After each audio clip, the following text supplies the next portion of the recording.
अच्छे बच्चे कैसे बैठेंगे? बेटा आज अभ्यास 8B का तीसरे का ये पहला सवाल कर रहे हैं हम लोग। इससे पहले के सवाल हम लोग कर चुके हैं। बीच में हम लोगों ने रेखागणित वगैरह सीखी और चीजें सीखी। इसको करने के लिए देखिए क्या करना है हमें। पहले सवाल को पढ़ते हैं तो समझ में आएगा। 2x की गुणा करनी है हमें, ये ब्रैकेट के अंदर है, कोष्ठक के अंदर, यानी 2x की इस पूरे से गुणा करनी है, माइनस 5y की इस पूरे से गुणा करनी है। कोष्ठक का मतलब जो कोष्ठक के बाहर है इसकी इन सब से गुणा करनी है। 5y कोष्ठक के बाहर है, इसका मतलब 5y की इन सब से गुणा करनी है। तो कैसे करेंगे इसको ध्यान से देख लीजिए, एक बार में देखेंगे आसानी समझ में आ जाएगा, क्योंकि गुणा हम लोग पहले सीख चुके हैं। बीजगणित के गुणा का नियम एक बार हम लोग फिर से दोहरा लें। इसे करने से पहले सबसे पहले किसकी गुणा करते हैं? चिन्हों की, फिर अंकों की, और फिर तो हम अंकों और बीजों की गुणा बाद में करेंगे, लेकिन ब्रैकेट खोलने के साथ ही हम चिन्हों की गुणा करते जाएंगे। चिन्हों की गुणा करते जाएंगे। पहले सबसे पहले क्या करते हैं? कोष्ठक में अंदर गुणा करते हैं। 2x की 3x से गुणा करेंगे, तो ये दोनों कैसे हैं? दोनों प्लस के, ये भी प्लस का, ये भी प्लस का, समान चिन्ह के हैं, गुणा काय की आएगी? प्लस, धनात्मक। तो हम ऐसे धनात्मक चिन्ह पहली बार में लगता नहीं है, 2x गुणा 3x ऐसे ही लिख दिया। अब 2x की ये इससे तो हो गई, अब इसकी इससे भी होगी, ये भी धनात्मक, ये भी धनात्मक, समान चिन्ह के हैं, चिन्ह काय का लगेगा? धनात्मक। 2x गुणा 5y, इतनी गुणा हो गई। अब इसकी गुणा 5y की 2x से गुणा, तो पहले चिन्हों की गुणा हमने क्या करेंगे? 5y काय का है? ऋणात्मक, और 2x काय का है? धनात्मक। दोनों एक से चिन्ह के हैं या अलग अलग? चिन्ह काय का आएगा?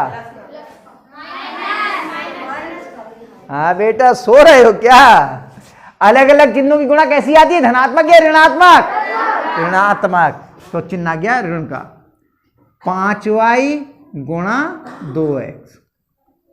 अब इससे हो गई, 5y की गुणा करेंगे 3y से। ये कैसा है? ऋणात्मक, 3y ऋणात्मक। दोनों समान चिन्ह के हैं या अलग अलग? चिन्ह काय का आएगा? प्लस का। समान चिन्हों की गुणा धनात्मक, 5y गुणा 3y। अब चिन्हों की तो गुणा हो गई और हमने खोल के भी लिख लिया ब्रैकेट।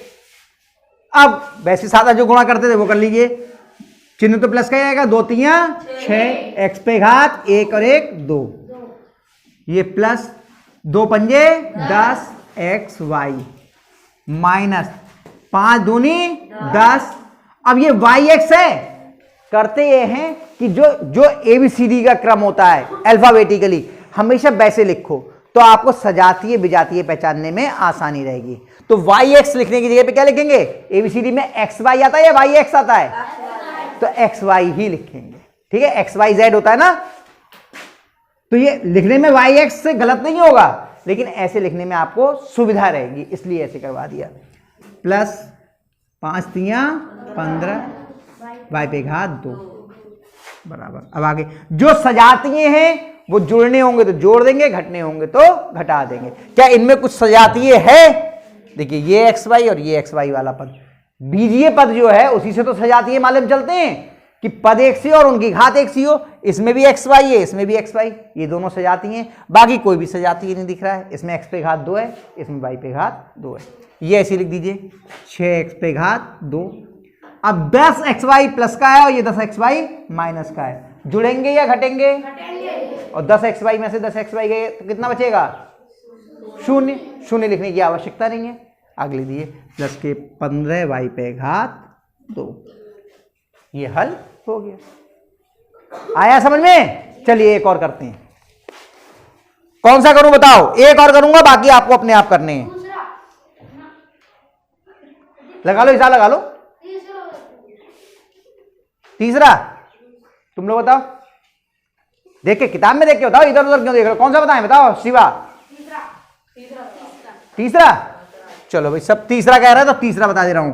और पहला वो दूसरा और चौथा आप लोग अपने आप करना। तीसरा क्या है? y पे घात 2 ब्रैकेट में y पे घात 2 प्लस 1 माइनस y पे घात 3 ब्रैकेट में y plus 1 plus y bracket में y पे घात 2 माइनस y। लीजिए भाई, करते हैं गुणा। क्या करेंगे, पहले हम अंदर गुणा कर लें और चिन्हों की गुणा करके लिख देंगे, बाकी ऐसे ही लिख देंगे अभी। चलिए, आप सीधे भी कर सकते हैं एक बार में, कोई समस्या नहीं है, क्योंकि दो चरणों में इसलिए कर रहे हैं। आप सीधे भी इस वाले चरण पे आ सकते थे, इसलिए कर रहे हैं ताकि आपकी समझ में आ जाए किया क्या है। ठीक है, आगे जब आप बड़े क्लास में जाओगे तो सीधे ही करना होगा। चलिए, y पे घात 2 प्लस का है, ये भी प्लस का है तो प्लस का आएगा। y पे घात 2 प्लस पहले शुरू में लगता नहीं है, y पे घात 2 गुणा y पे घात 2, ये भी प्लस का, ये भी प्लस का, समान चिन्ह का है, प्लस लग गया। y पे घात 2 गुणा 1, ये माइनस का और ये प्लस का, चिन्ह का आएगा माइनस का। y पे घात 3 गुणा y, ये माइनस का, ये प्लस का, चिन्ह का आएगा माइनस का। y पे घात 3 गुणा 1। यहाँ पे कितना है लिखना भूल गए हम, y, यहाँ का y लिखना भूल गए। हाँ, ये प्लस का और ये प्लस का, चिन्ह प्लस का आएगा, y गुणा y पे घात 2, ये प्लस का और ये माइनस का, चिन्ह का आएगा माइनस का, अलग अलग चिन्ह हो गया, y गुणा y। अब आगे करते हैं, y पे घात, ये चिन्ह तो प्लस का ही रहेगा, y पे घात 2 और 2 कितना होगा, y पे घात 4 प्लस y पे घात 2 माइनस y पे घात 4 माइनस y पे घात 3 प्लस y पे घात 3 माइनस y पे घात 2। अब सजातीय एक साथ लिख लीजिए, सजातीय वाले एक साथ लिख लीजिए। y पे घात 4 है और कहीं है y पे घात 4, ये है माइनस y पे घात 4 प्लस y पे घात 2 है और कहीं है y पे घात 2, ये रहा माइनस y पे घात 2, ये लिख चुके हैं। माइनस का y पे घात 3 और प्लस का y पे घात 3। चलिए भाई, y पे घात 4 में से y पे घात 4 गया, क्या बचा, 0। y पे घात 2 में से y पे घात 2 गया, कितना बचा, y पे घात 3 में से y पे घात 3 गया, क्या बचा, अरे कुल कितना बच गया, 0। हल हो गया। आया समझ में, कितने बच्चों की समझ में आया, पक्का कर लोगे इसे। अब चौथा सवाल भी करके देखें, तीसरे के जो 2 खंड बचे हैं उनको आप अपने आप करना। चौथा सवाल देखते हैं, एक विद्यालय में 2x कक्षाएं हैं। कितनी कक्षाएं हैं, 2x। अपने विद्यालय में कितनी कक्षाएं हैं, 3। अपने कक्षाएं कितनी है, 3।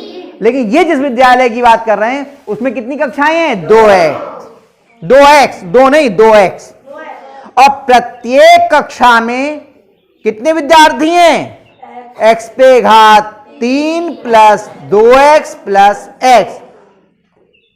अब मान लीजिए अपनी हर कक्षा में वो कुल जो है 3 कक्षाएं और हर कक्षा में मान लो 50 बच्चे हैं, तो कुल कितने बच्चे होंगे, क्या करेंगे हम, 50 की 3 से गुणा, ये तो तरीका है। तो यहां पे कक्षाएं हैं 2x और कुल बच्चे हैं एक एक में, ये तो कह रहे हैं कुल कितने विद्यार्थी हैं, विद्यालय में विद्यार्थियों की कुल संख्या कितनी है। पहला प्रश्न यही तो है। तो पहला प्रश्न करते हैं, विद्यालय में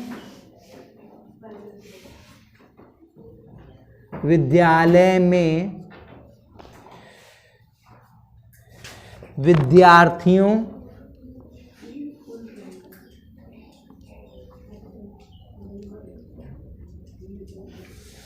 की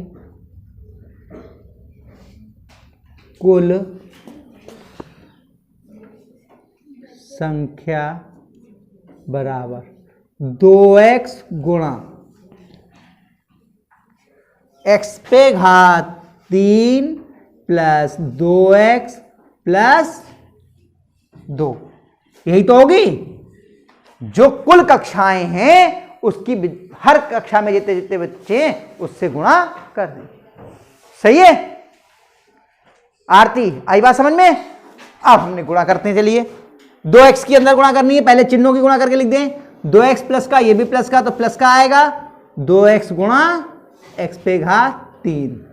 अब 2x की इससे गुणा, प्लस का ही आएगा समान चिन्ह के, 2x गुणा 2x और फिर 2x की 2 से गुणा करेंगे, प्लस का ही चिन्ह आएगा, 2x गुणा 2।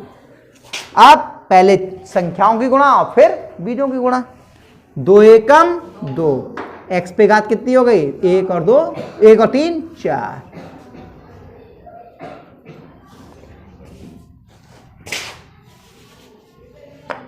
एक और 3 4 प्लस 2 दूनी 4 x पे घात 2 और प्लस 2 दूनी 4x। ये हो गए कुल छात्रों की संख्या।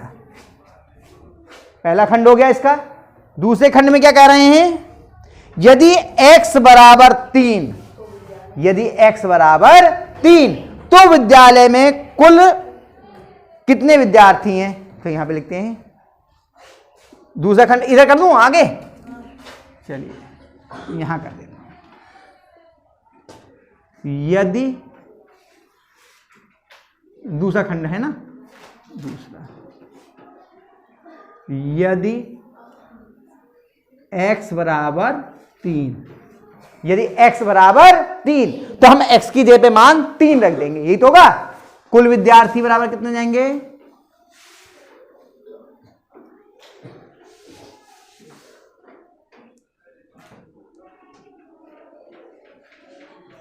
देखो 2, पहले क्या था 2 गुणा x की जगह पे कितना लिख देंगे 3, 3 पे घात 4 प्लस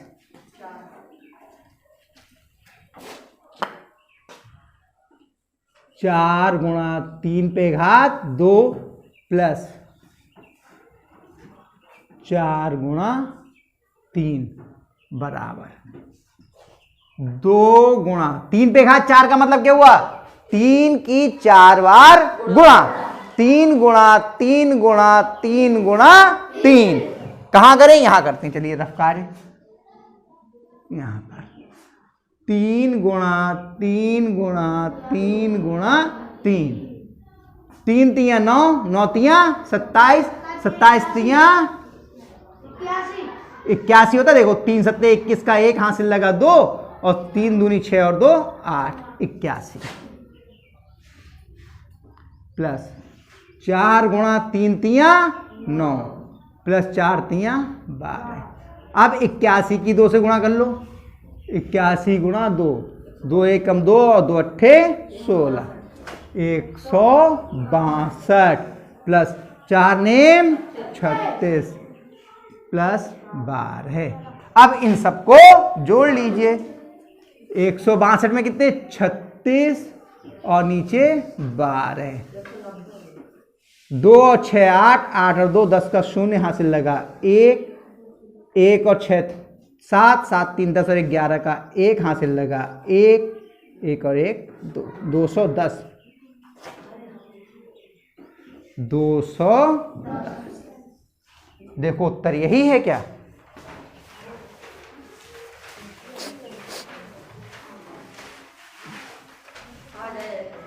यही है। आ गया समझ में, पक्का। यहां खास बात यह है, आपको अगर x का कोई मान रखा हुआ है तो उससे भी आपने वास्तविक संख्या भी ज्ञात कर ली। समझ में आ गया, पक्का। तो इन सवालों को उतार लीजिए और तीसरे का जो दूसरा और चौथा खंड बचा है उसे आप अपने आप करना, उतार लीजिए।